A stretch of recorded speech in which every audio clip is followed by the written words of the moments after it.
We are experiencing an unbelievable pace of change in the development of emerging technology. That's, I think, a big part of why you're all here. Every direction that any technology takes has been someone's decision. This is your leadership moment.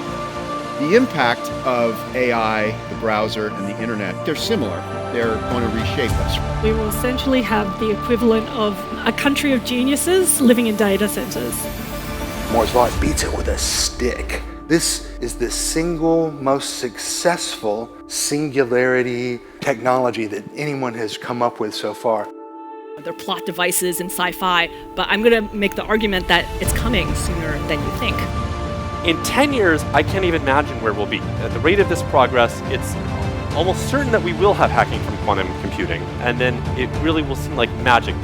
There's new entry-level jobs that are coming as a part of this AI economy that we don't have people to fill. The greatest intelligence that the world has ever seen will be free in our pockets as our ally.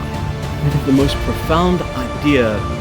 Exponential growth, exponential change is not taking place in our brains. And if this is true, that technology keeps up in such an immense speed, how society could ever cope with that speed?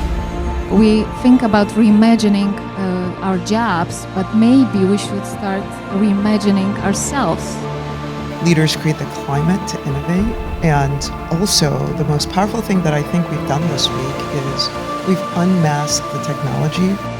To act differently towards a problem, to shift our frame of reference, to make a decision, to be different, to do different. That moment you decide to change, that is everything.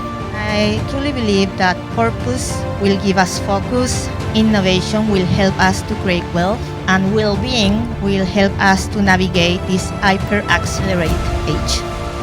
When I come to this program, I come looking for that edge, that small information, that comment, that reflection that is going to move me one step forward.